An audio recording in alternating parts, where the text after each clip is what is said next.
प्रयास है उसके संबंध में विस्तार से बात कही है।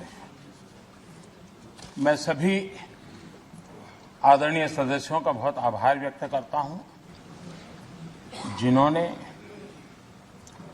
इस महत्वपूर्ण भाषण पर अपनी टिप्पणी की, अपने विचार रखे।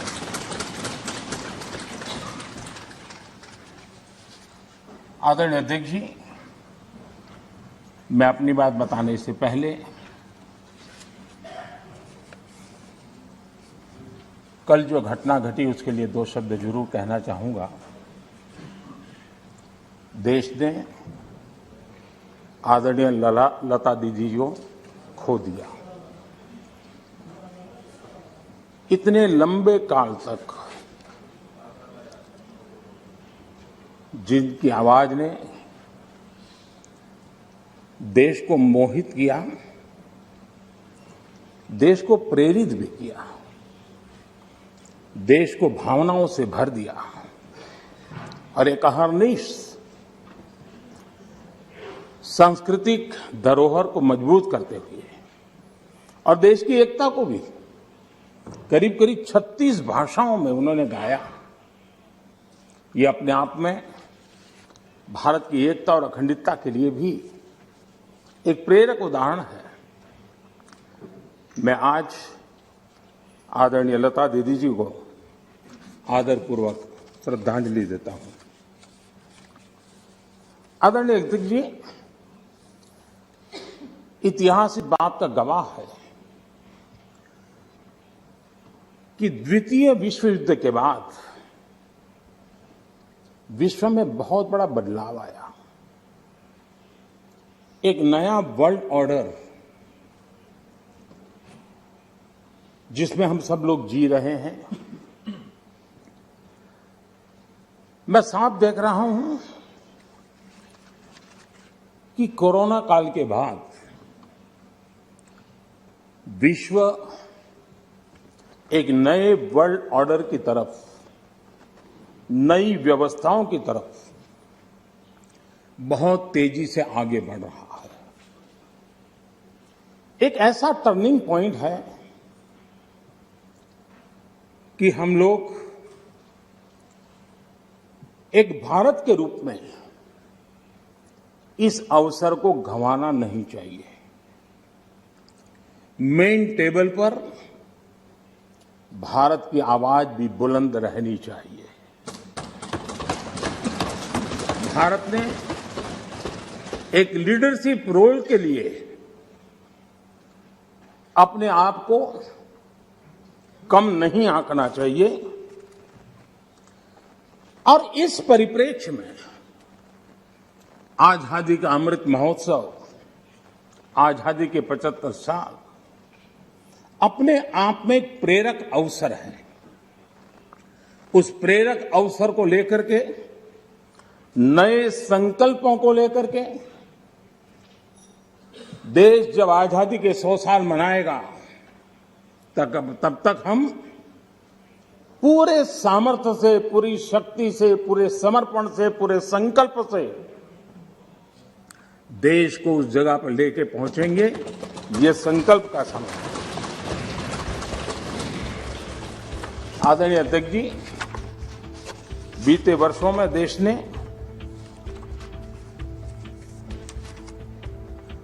कई क्षेत्रों में, मूलभूत व्यवस्थाओं में बहुत मजबूती का अनुभव किया है और बहुत मजबूती के साथ हम आगे बढ़े हैं। प्रधानमंत्री आवास योजना, गरीबों को रहने के लिए घर हो, ये कार्यक्रम तो लंबे समय से चला है, लेकिन जो गति, जो व्यापकता, विशालता, विविधता उसने उसमें स्थान पाया, उसके कारण आज गरीब का घर भी लाखों से भी ज्यादा कीमत का बन रहा है। और एक प्रकार से जो भी पक्का घर पाता है वो गरीब आज लखपति की श्रेणी में भी आ जाता है। कौन हिंदुस्तानी होगा जिसको इस बात को सुनकर के गर्व न हो कि आज देश के गरीब से गरीब के घर में शौचालय बना है। आज खुले में शौच से देश के गांव भी मुक्त हुए हैं। कौन खुश नहीं है? कौन खुश नहीं?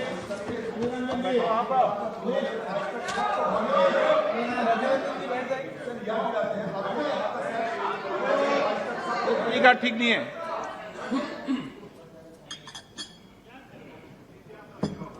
हो गया? नहीं, प्लीज अधीर जी, मैं बैठने के लिए तैयार हूं। आप बोलिए। नहीं, प्लीज अधीर जी। आपको धन्यवाद करके शुरू करूं। बहुत बहुत धन्यवाद।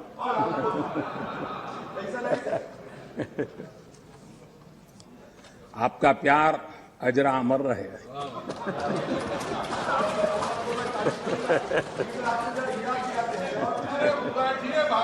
Please please please.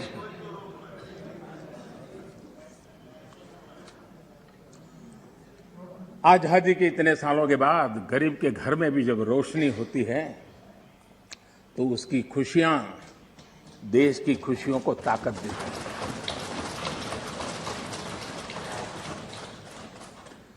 चूल्हे के धुएं से जलती हुई आंखों के साथ काम करने वाली मां को, गरीब मां को, और जिस देश में घर में गैस कनेक्शन हो यह स्टेटस सिंबल बन चुका था, उस देश में गरीब के घर में गैस का कनेक्शन हो, धुएं वाले चूल्हे से मुक्ति हो, तो उसका आनंद कुछ और ही होता है।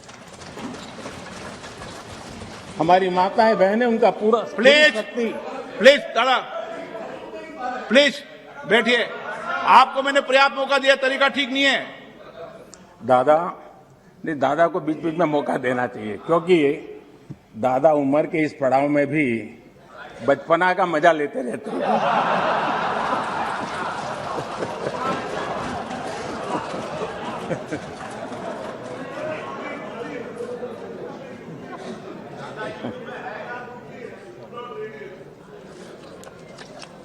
आज गरीब का बैंक में अपना खाता हो, आज बैंक जहां गए बिना गरीब भी अपने टेलीफोन से बैंक के खाते का उपयोग करता हो, सरकार के द्वारा दिए गई राशि सीधी डायरेक्ट बेनिफिट ट्रांसफर के तहत उसके खाते में पहुंचती हो, ये सब अगर आप जमीन से जुड़े हुए होते, अगर आप जनता के बीच में रहते होते, तो जरूर ये चीजें नजर आती, दिखाई देता।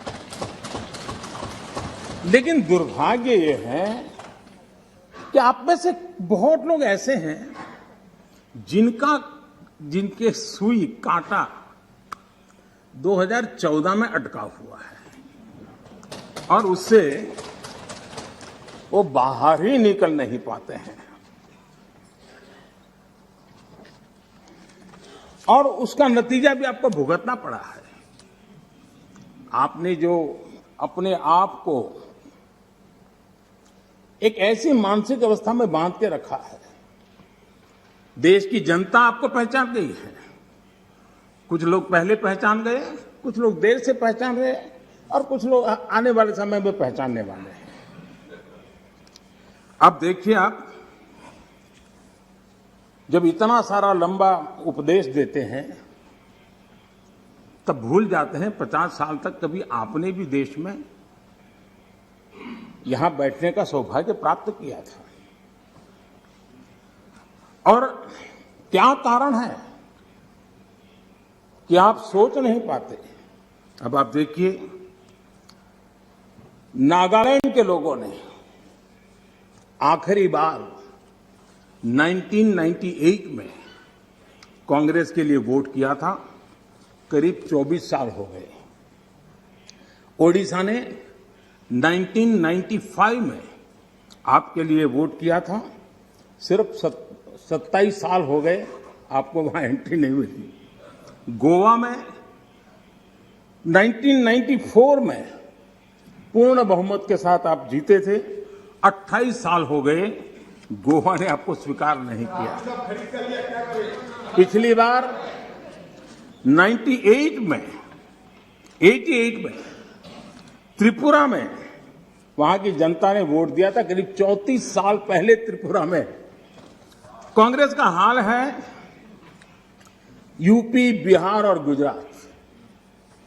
आखिर में 1985 में 1985 में करीब 37 साल पहले आपके लिए वोट किया था।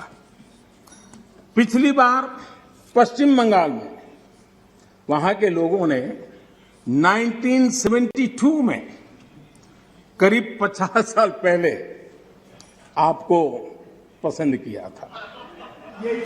तमिलनाडु के लोगों ने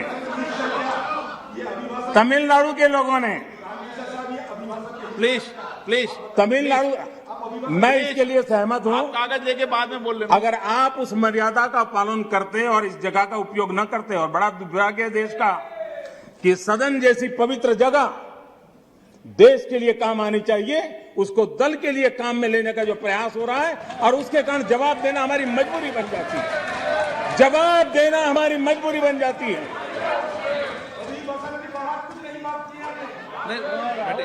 माननीय अध्यक्ष जी, तमिलनाडु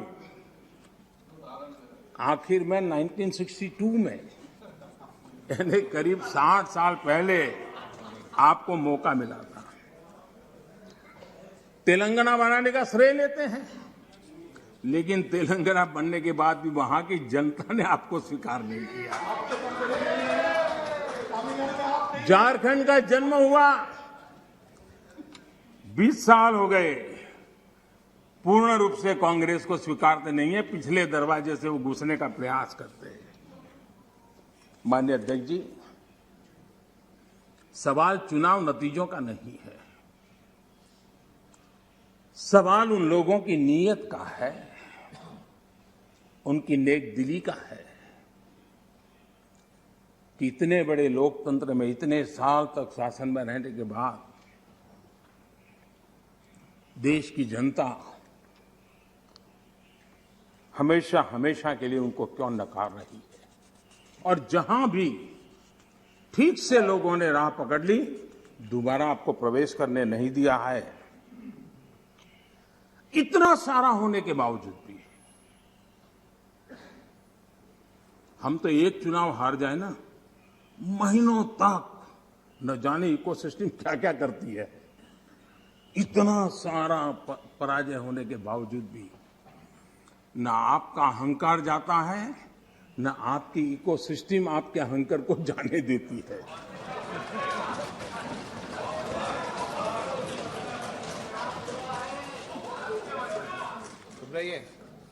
इस बार अभिरंजन जी बहुत सारे शेर सुना रहे थे। चलिए मौका मैं भी ले लूं। और जब अहंकार की बात मैं कर रहा हूं तब तो मुझे कहना ही पड़ेगा,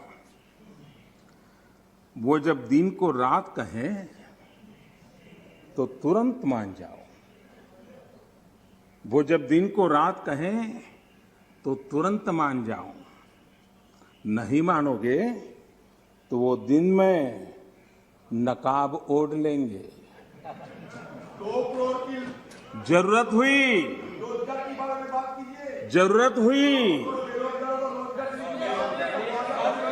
प्लीज आप जरूरत हुई तो हकीकत को थोड़ा बहुत मरोड़ लेंगे। वो मगरूर है, खुद की समझ पर बेइंतहा। उन्हें आईना मत दिखाओ, इन्हें आईना मत दिखाओ, वो आईने को भी तोड़ देंगे।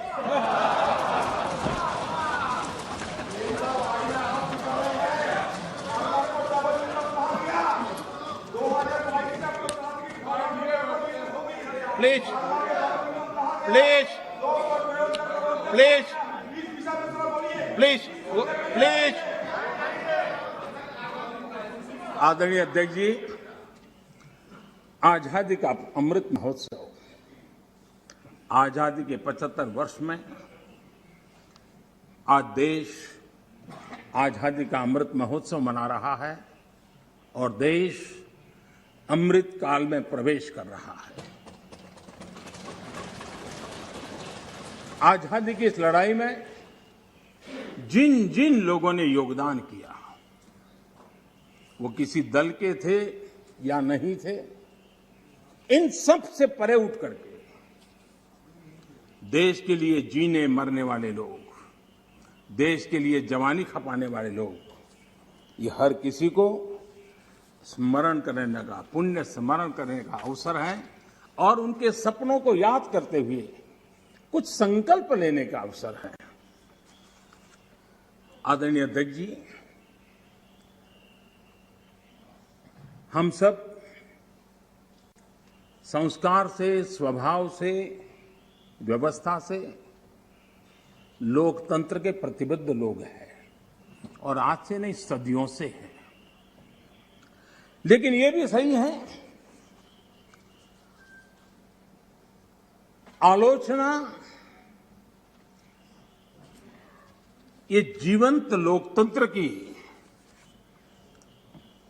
लोकतंत्र का एक आभूषण है, लेकिन अंध विरोध ये लोकतंत्र का अनादर है।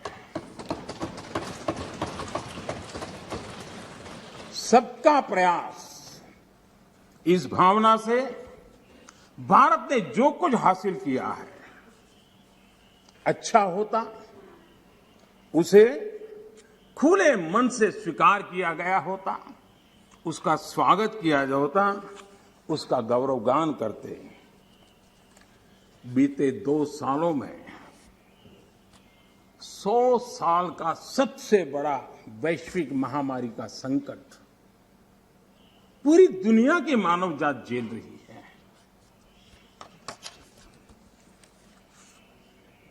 जिन्होंने भारत के अतीत के आधार पर ही भारत को समझने का प्रयास किया, उनको तो आशंका थी, इतना बड़ा विशाल देश, इतनी बड़ी आबादी, इतनी विविधता, ये आदतें, ये स्वभाव, शायद ये भारत इतनी बड़ी लड़ाई नहीं लड़ पाएगा, भारत अपने आप को बचा नहीं पाएगा, यही उनकी सोच थी। लेकिन आज स्थिति क्या है? मेड इन इंडिया कोविड टीके, कोविड वैक्सीन दुनिया में सबसे प्रभावी है। आज भारत 100% पहली डोज इस लक्ष्य के निकट करीब पहुंच रहा है और लगभग 80% सेकंड डोज उसका पड़ाव भी पूरा कर लिया है।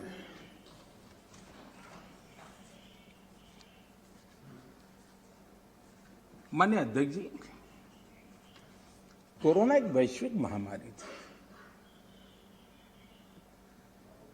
लेकिन उसे भी दलगत राजनीति के लिए उपयोग में लाया जाए, क्या ये मानवता के लिए अच्छा है? भारत जैसे, आपको मैं मौका दूं, प्लीज प्लीज। माननीय अध्यक्ष जी, मैंने प्लीज अधीर रंजन जी, आपको पर्याप्त समय माननीय अध्यक्ष जी,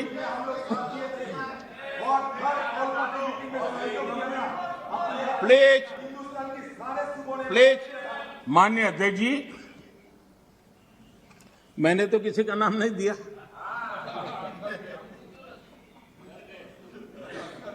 कोई भी टोपी पहन लेने की क्या जरूरत है जी? अरे क्यों? लेकिन जब आप खड़े ही हो गए तो अब मैं नाम दे करके बोलना चाहता हूं। अब आप खड़े ही हो गए हैं तो मैं नाम दे करके बोलना चाहता हूं। इस कोरोना काल में कांग्रेस ने तो हद कर दी।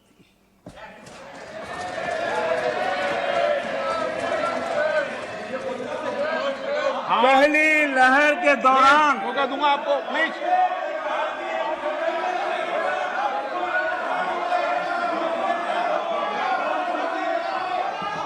एक ही है माननीय सदस्य, प्लीज बैठिए। ये तरीका ठीक नहीं है। आपको मैंने पर्याप्त, प्लीज बैठिए, please please please please please. माननीय अध्यक्ष जी, अभी तो मैंने सिर्फ इतना का हद कर दी। प्लीज। पहली लहर के दौरान आपको मैंने देश जब पर्याप्त अवसर दिया था। लॉकडाउन का पालन कर रहा था, जब WHO दुनिया भर के लोगों को सलाह देता था, सारे हेल्थ एक्सपर्ट कह रहे थे कि जो जहां है वहीं पर रुके। सारी दुनिया में यह संदेश दिया जाता था, क्योंकि मनुष्य जहां जाएगा, अगर वो कोरोना से संक्रमित है तो कोरोना साथ ले जाएगा। तब कांग्रेस के लोगों ने क्या किया? मुंबई के रेलवे स्टेशन पर खड़े रह करके मुंबई छोड़कर जाने के लिए प्रोत्साहित करने के लिए मुंबई में श्रमिकों को टिकट दिया गया, मुफ्त में टिकट दिया गया, लोगों को प्रेरित किया गया कि जाओ महाराष्ट्र में हमारे पर जो बोझ है वो जरा कम हो, और जाओ, तुम उत्तर प्रदेश के हो, तुम बिहार के हो, जाओ वहां कोरोना फैलाओ। आपने ये बहुत बड़ा पाप किया, अफरा तफरी का माहौल खड़ा कर दिया। आपने हमारे श्रमिक भाइयों बहनों को अनेक परेशानियों में धकेल दिया।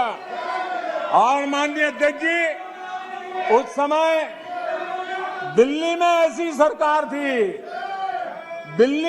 सरकार थी जो है, उस सरकार ने तो जीप पर माइक बांध करके दिल्ली की झुग्गी झोपड़ी में गाड़ी घुमा करके लोगों को कहा, संकट बड़ा है, भागो, गांव जाओ, घर जाओ।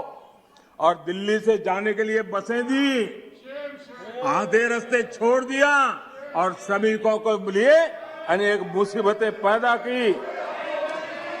और उसका कारण हुआ कि यूपी में, उत्तराखंड में, पंजाब में जिस कोरोना की इतनी गति नहीं थी, इतनी तीव्रता नहीं थी, इस पाप के कारण कोरोना ने वहां भी अपनी लपेट में ले लिया।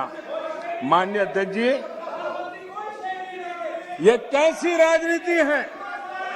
मानव जात पर संकट के समय ये कैसी राजनीति है? ये दलगत राजनीति कब तक चलेगी? आदरणीय अध्यक्ष जी, कांग्रेस के इस आचरण से सिर्फ मैं ही नहीं, पूरा देश अचंभित है। 2 साल से देश 100 साल के सबसे बड़े संकट से मुकाबला जूझ कर रहा है। कुछ लोगों ने जिस प्रकार का व्यवहार किया, देश उससे सोच में पड़ गया है। क्या ये देश आपका नहीं है? क्या ये देश के लोग आपके नहीं हैं? क्या उनके सुख दुख आपके नहीं हैं?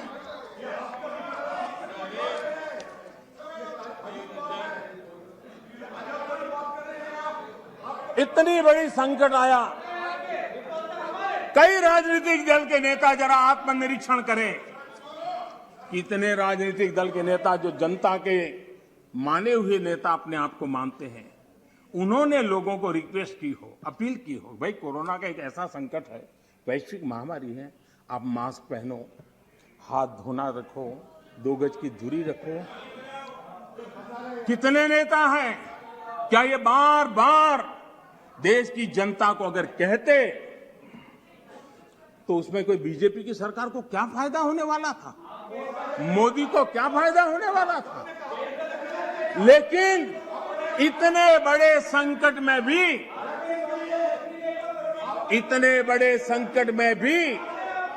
इतना सा पवित्र काम करने से भी चूक गए। इसलिए माननीय अध्यक्ष जी, कुछ लोग हैं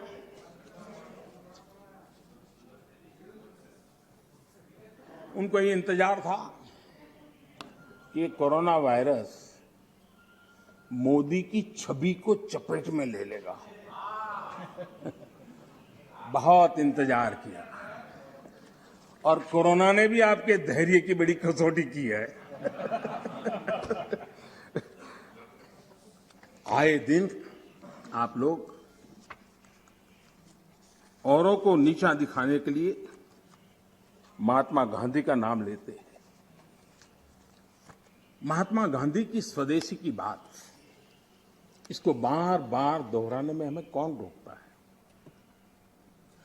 अगर मोदी वोकल फॉर लोकल कहता है, मोदी ने कहा इसलिए शब्दों को छोड़ दो भाई। लेकिन क्या आप नहीं चाहते हैं देश आत्मनिर्भर बने? जिस महात्मा गांधी के आदर्शों की बात करते हैं, तब भारत में इस अभियान को ताकत देने में, जुड़ने में आपका क्या जाता था? उसका नेतृत्व आप लीजिए। महात्मा गांधी जी के स्वदेश के निर्णय को आगे बढ़ाइए, देश का भला होगा। और हो सकता है हाँ,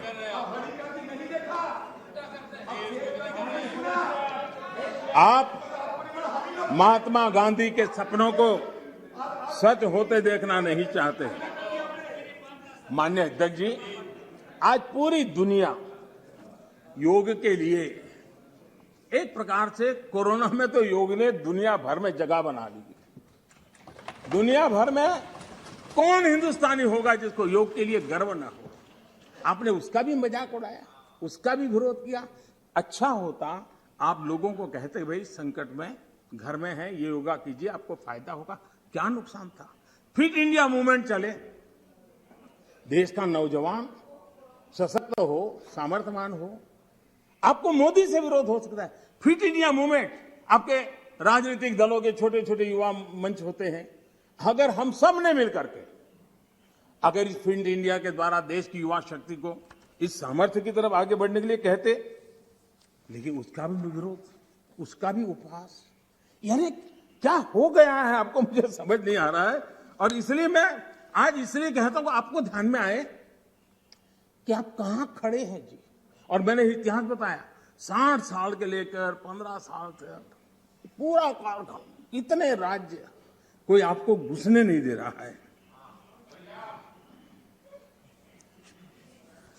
माननीय अध्यक्ष जी, कभी कभी मैं ये विषय बहुत प्यार से कह रहा हूं, नाराज मत हो जाना।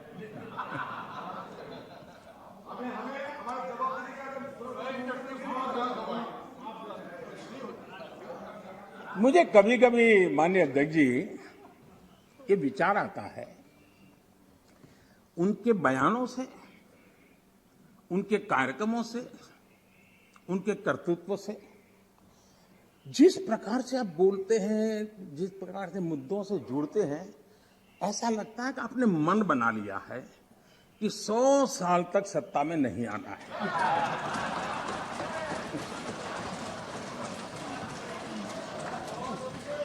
कोई ऐसा नहीं करता जी।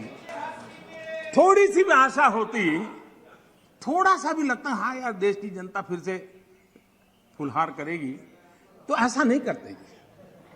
और इसलिए खैर अब आपने ही तय कर लिया है 100 साल के लिए, तो फिर मैंने भी तैयारी कर ली है।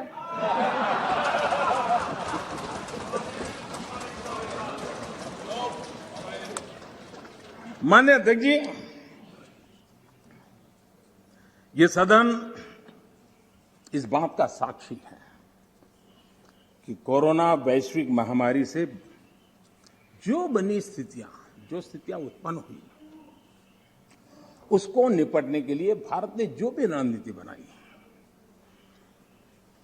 उसको लेकर के डे वन से क्या क्या नहीं कहा गया, किसने क्या बोला, आज वो खुद देखेंगे तो उनको हैरानी हो जाएगी, ऐसा कैसे बुलवा लिया, किसने बुलवा लिया, पता नहीं क्या बोल दिए हम लोग।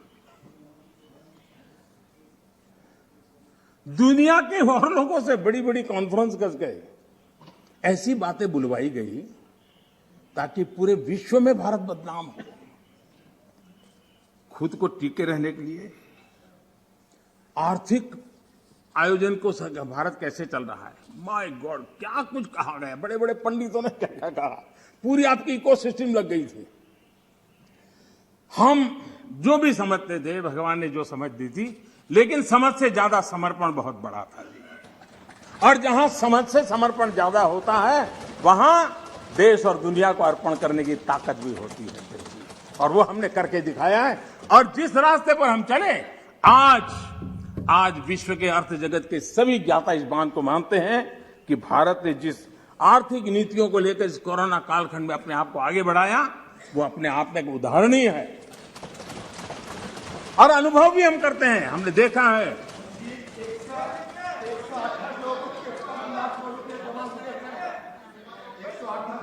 मान्य जी, भारत आज दुनिया की, मान्य अध्यक्ष जी, भारत आज दुनिया की जो बड़ी इकोनॉमीज है उसमें सबसे तेजी से विकसित हो रही बड़ी अर्थव्यवस्था है। माननीय अध्यक्ष जी, इस कोरोना कालखंड में भी हमारे किसानों ने रिकॉर्ड पैदावार की, सरकार ने रिकॉर्ड खरीदी की। दुनिया के अनेक देशों में जहां खाने का संकट पैदा हुआ, और आपको पता होगा 100 साल पहले जो आपदा आई थी उसके जो रिपोर्ट है उसमें ये बात कही गई है कि बीमारी से मरने वालों की जैसी तादाद है वैसी भूख से मरने वालों की भी बड़ी तादाद है। उस समय के 100 साल पहले की रिपोर्ट में है। इस देश ने किसी को भूख से मरने नहीं दिया।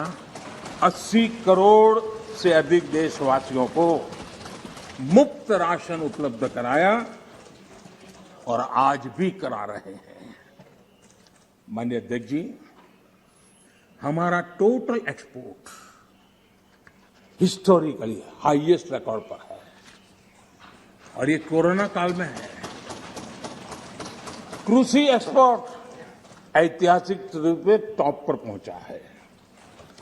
सॉफ्टवेयर एक्सपोर्ट नई ऊंचाई तरफ बढ़ रहा है। मोबाइल फोन एक्सपोर्ट अभूतपूर्व वृद्धि हुई है। डिफेंस एक्सपोर्ट, कईयों को परेशानी हो रही है। ये आत्मनिर्भर भारत का कमाल है कि आज देश डिफेंस एक्सपोर्ट में भी अपनी एक पहचान बना रहा है। एफडीआई और एफपीआई,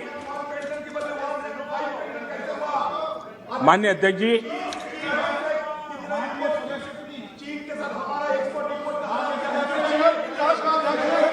सदस्य, माननीय सदस्य, एक मिनट,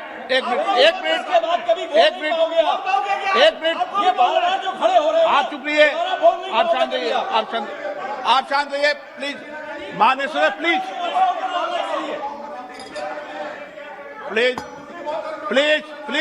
प्लीज, एक मिनट चुप रहिए आप भी। माननीय सदस्य, आप चुप रहिए, आपको किसने इजाजत दी? बैठिए। माननीय सदस्यगण, मैंने सभी माननीय सदस्यों को पर्याप्त समय, पर्याप्त अवसर दिया है, लेकिन माननीय सदस्य, आपने जब बोला तो मैंने कहा कि कोई भी इस सदन में नेता बोल रहे हैं, कोई टिप्पणी टिप्पणी करेंगे, लेकिन आज आप, ये उचित व्यवहार नहीं है। सदन के नेता बोल रहे हैं, सदन की गरिमा को बनाए रखें, ये मेरा आपसे आग्रह है। आपको मैं बोलने का मौका दूंगा।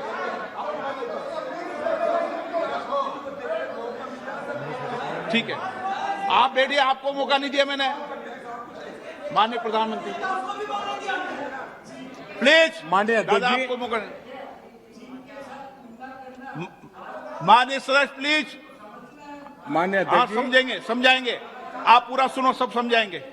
सदन में थोड़ी बहुत टोका टोकी तो आवश्यक होती है, जरा गर्मी रहती है, लेकिन जब सीमा के बाहर जाता है तो जरा लगता है कि हमारे साथी ऐसे हैं।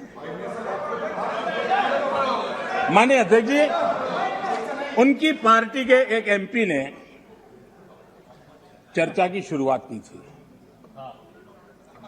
और यहां से कुछ छोटा मोटा नोकझोंक चल रहा था और मैं मेरे कमरे से स्क्रीन पे देख रहा था कि हमारे मंत्री प्रहलाद जी पीछे गए, सबको रोका और वहां से चैलेंज आई कि अगर हमें रोकोगे तो तुम्हारे नेता का ये हाल करेंगे। क्या इसी का ये हो रहा है क्या? माननीय अध्यक्ष जी, माननीय अध्यक्ष जी,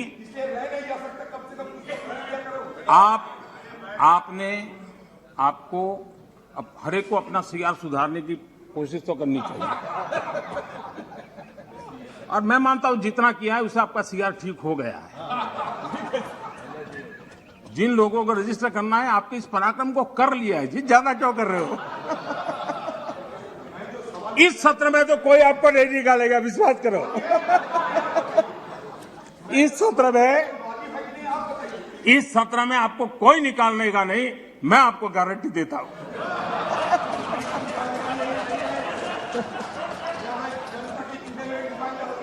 ठीक है, इस जगह से अरे वे ऐसे ही बच गए हो।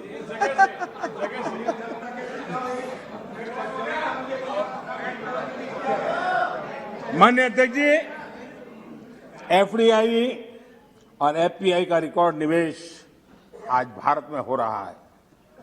रिन्यूएबल एनर्जी के क्षेत्र में आज हिंदुस्तान दुनिया के टॉप 5 कंट्रीज में है।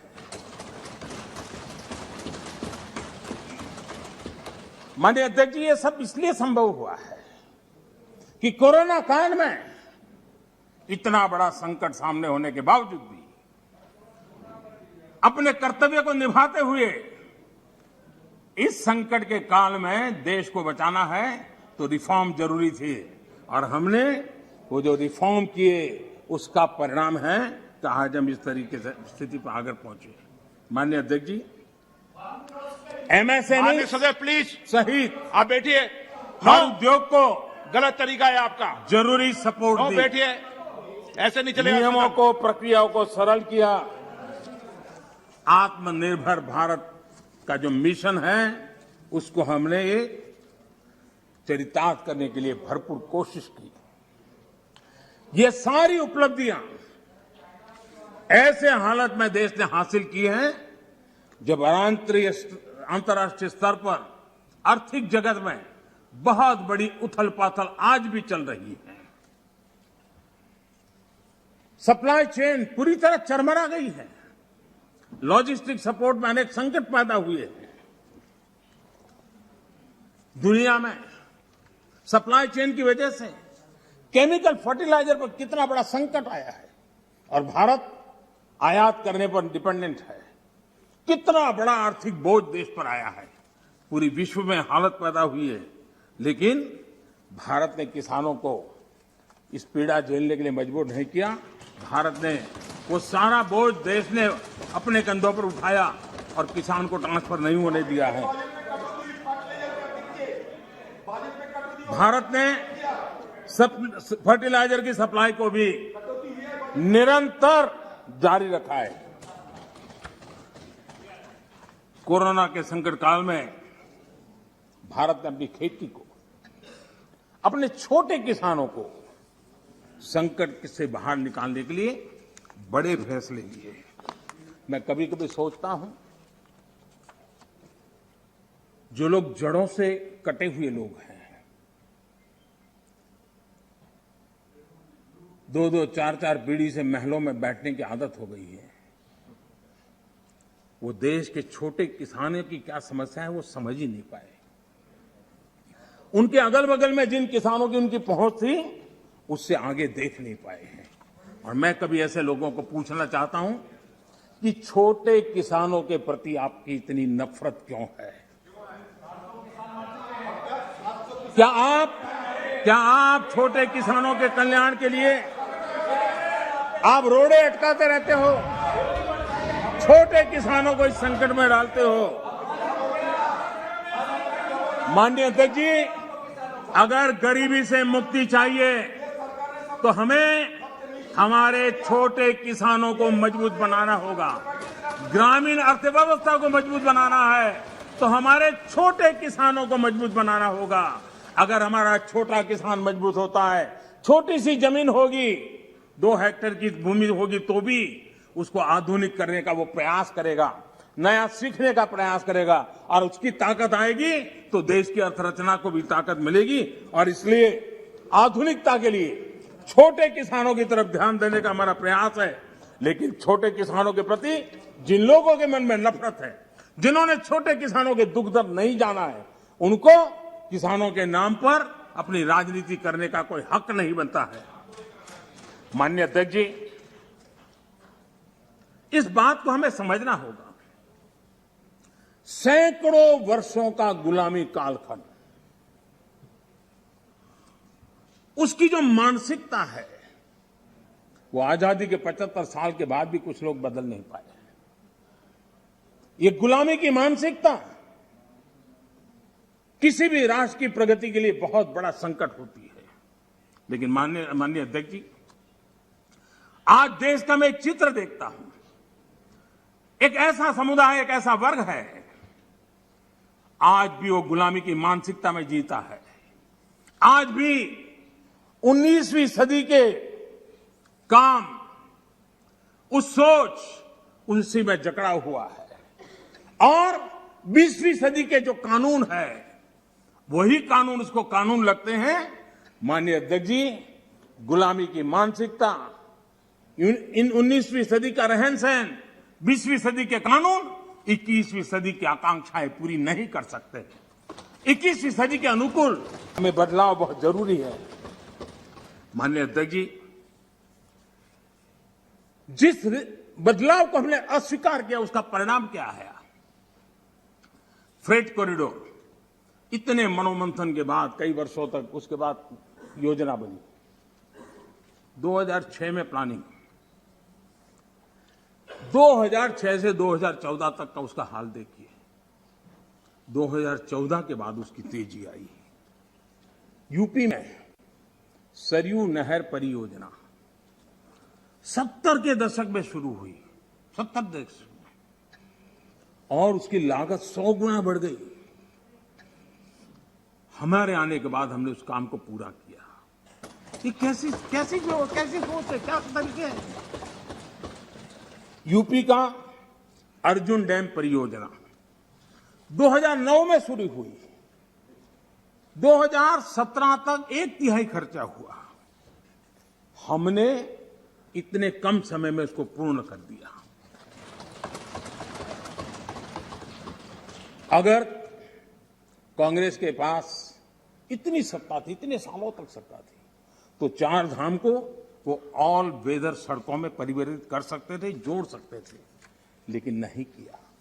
वाटरवे, सारी दुनिया वाटरवे का समर्थन है। हमारा ही देश था कि हमने वाटरवे को नकार दिया। आज हमारी सरकार को वाटरवे पे काम करना रहा है। पुराने अप्रोच से गोरखपुर के कारखाना बंद होता था, हमारे अप्रोच से गोरखपुर का फर्टिलाइजर का कारखाना शुरू होता है। माननीय अध्यक्ष जी, ये लोग ऐसे हैं जो जमीन से कटे हुए हैं, उसके कारण उनके लिए फाइल की मूवमेंट, फाइल में सिग्नेचर करके कौन अगला मुलाकाती आएगा, उसी के इंतजार में जो रहते हैं। आपके लिए फाइल सब कुछ है, हमारे लिए 130 करोड़ देशवासियों का लाइफ महत्वपूर्ण है। आप फाइल में खोए रहे, हम लाइफ बदलने के लिए जी जान से जुटे हुए लोग। आज उसी का परिणाम है। प्रधानमंत्री गति शक्ति मास्टर प्लान एक हॉलिस्टिक अप्रोच, टुकड़ों में नहीं। एक आधा काम वहां आ रहा है, रोड बन रहा है, फिर बिजली वाला आकर के खुदाई करता है, वो ठीक होता है, फिर पानी वाला आकर के खुदाई करता है। उस सारी समस्याओं से बाहर आकर के हमने डिस्ट्रिक्ट लेवल तक गति शक्ति मास्टर प्लान की दिशा में हम काम कर रहे हैं। उसी प्रकार से हमारा देश की विशेषता को देखते हुए मल्टी मॉडल ट्रांसपोर्ट सिस्टम, उस पर हम बड़ा जोर दे रहे हैं और कनेक्टिविटी पर इसके आधार पर हम जोर दे रहे हैं। आजादी के बाद सबसे तेज गति से ग्रामीण सड़कें कहीं बन रही है तो इस 5 साल के कालखंड में बनी है। माननीय अध्यक्ष जी, नेशनल हाईवे बन रहे हैं, रेलवे लाइनों का बिजलीकरण हो रहा है। आज देश नए एयरपोर्ट्स, हेलीपोर्ट्स और वाटरड्रोम का नेटवर्क खड़ा कर रहा है। देश के 6 लाख से अधिक गांवों में ऑप्टिकल फाइबर नेटवर्क के लिए काम चल रहा है। माननीय अध्यक्ष जी, ये सारे काम ऐसे हैं जो रोजगार देते हैं। ज्यादा से ज्यादा रोजगार इन्हीं कामों से मिलता है। आधुनिक इंफ्रास्ट्रक्चर आज देश की आवश्यकता है और अभूतपूर्व निवेश भी हो रहा है और उसी से रोजगार भी बढ़ना है, विकास भी बढ़ना है और विकास की गति भी बढ़ना है और इसलिए आज देश उस दिशा में काम कर रहा है। माननीय अध्यक्ष जी, जितनी ज्यादा अर्थव्यवस्था ग्रो करेगी उतने ही रोजगार के अवसर पैदा होंगे और इसी लक्ष्य को लेकर के पिछले 7 साल से हमने इन चीजों पर फोकस किया है और उसका परिणाम है हमारा आत्मनिर्भर भारत अभियान। मैन्युफैक्चरिंग हो या सर्विस सेक्टर हो, हर सेक्टर में हमारा उत्पादन बढ़ रहा है। आत्मनिर्भर भारत अभियान के हम आज ग्लोबल वैल्यू चेन के हिस्से बन रहे हैं। ये अपने आप में भारत के लिए एक अच्छी निशानी है। हमारा बड़ा फोकस एमएसएमई और टेक्सटाइल जैसे लेबर इंसेंटिव सेक्टर्स में है।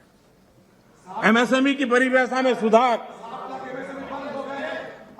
एमएसएमई की परिभाषा में हमने सुधार करके उसको भी नए अवसर दिए हैं। अपने छोटे उद्योगों को सुरक्षित करने के लिए, एमएसएमई के लिए सरकार ने इस कोरोना के विकट कालखंड में 3 लाख करोड़ रुपए की विशेष योजना भी शुरू की है और उसका लाभ हमारे एमएसएमई सेक्टर को मिला है। और इसका बहुत बढ़िया स्टडी एसबीआई ने किया है। एसबीआई का स्टडी कहता है कि 13.5 लाख एमएसएमई इस योजना के कारण बर्बाद होने से बच गए हैं। एसबीआई का स्टडी कहता है